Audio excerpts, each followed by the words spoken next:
in place right here. 724. Let's keep it in the Zoom room where we're going to get Dr. Hoa Nguyen of the Physicians Advisory Group. Who's probably getting ready for his first happy hour on Monday. Doc, good morning. Good morning, guys. Yeah, I'm sure we'll visit one. Right now, the only kind of shots you're doing is vaccination shots. Yes,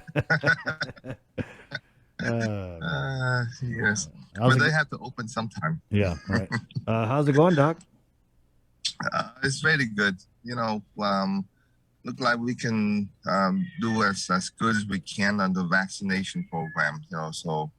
Um, I think we have about 8,000 doses left on the island, and it's going to be giving out this next week, and so hopefully we get our shipment intact in March, so we can start doing the number one dose again. What's on the agenda for the PAG meeting tonight? We'll probably talk raise about the vaccination program again, and then I don't know. I haven't decided yet, so we're gonna have a meeting tonight, but I got to think about what we need to discuss about later on tonight. So what are you seeing at the clinic level, Doc? We see a lot of upper respiratory tract infection, but they've been test negative for COVID, and including the influenza. So there's a normal cough and cold. So we truly have a pretty low number of COVID in the community. So that's good, and that's we need to ask people to continue to do what they do in order to keep our CAR score low. So just like Mary just saying, we need to think forward now on do further stuff to open the island for the industry, for the tourist industry. So we got to do some different planning now. Again, protect the border, do testing, do immunization, and keep patching out 3W, and that's the key that we keep our CAR score low. And again, we need to start thinking about the tourist industry. That's one of the main things that our island economy is dependent on. And yeah, April is a pretty hard deadline to set, but we gotta start thinking forward. Doc, I wanted to ask because I was talking to some people over the weekend. I actually brought this up with Dr. Cabrera, but how are people with the second shot, right? Pfizer, are people getting reactions to it? Because I know of a couple people. One had a nosebleed for the first time in his life, and another got pretty sick for a couple days. Is that kind of what you're hearing, or are these just like oddball cases? Those are just oddball cases. I mean, we have a few cases that people have more reaction on, body ache and headache and some fever. But overall, I'm not aware of anyone that end up in the hospital regarding because the shot. Since we started immunize about almost 50 something days ago, I don't think no one ended up in the hospital. I mean, but the majority of the time, people say they have body ache and a little bit of fever for a few hours or so for a day. But I think those that you were saying are very far and few. So again, we encourage people to get vaccinated, so that way we can reach 80%, or 75, 80% of the island vaccinated, hopefully by maybe July, August, if we have the supply. So that way, we can achieve our herd immunity throughout one. Again, we need to do that in order for us to open up for the tourism. A lot of things we have to do, but we have to do that.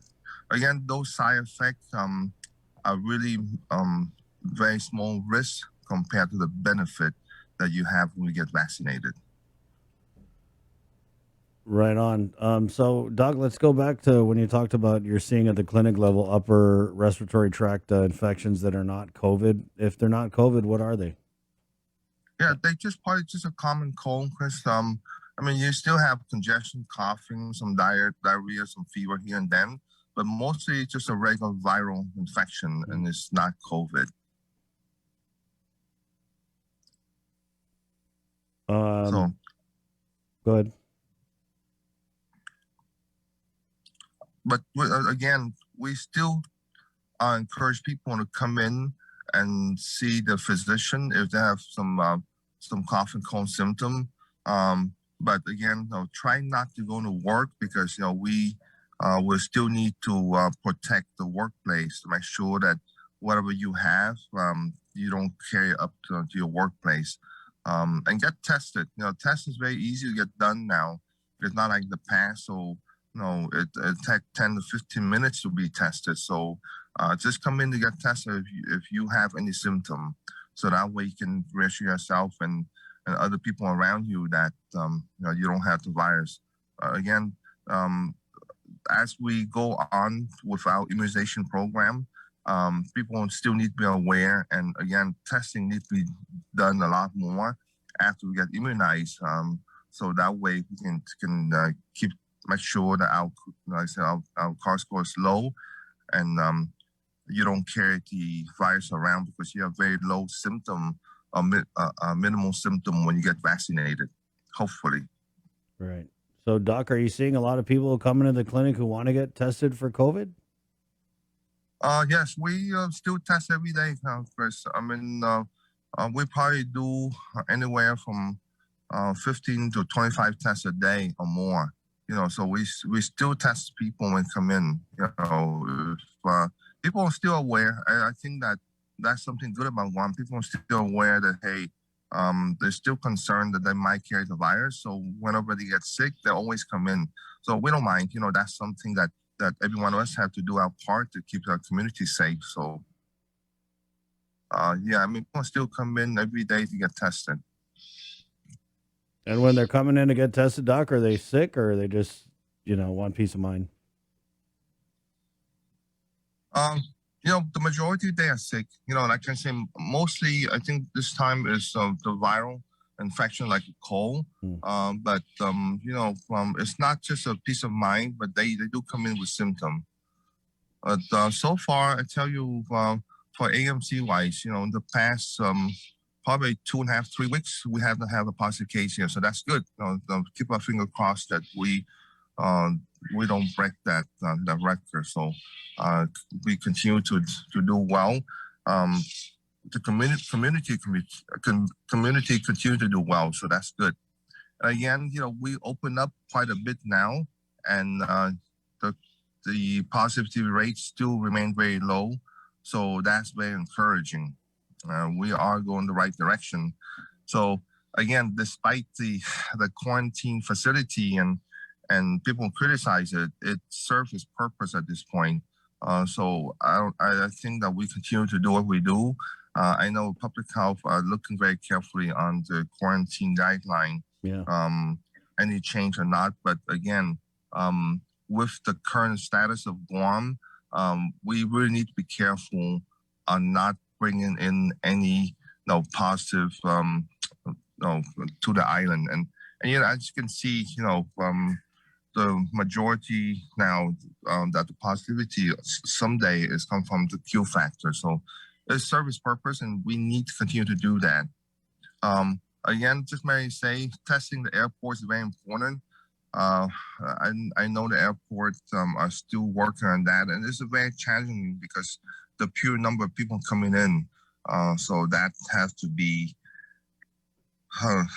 carefully and thoughtfully approached on the testing the airport. Right. And testing program for the tourists and the people going out, that's another challenging too, because that's strictly the PCR testing that they had to be done and not the antigen.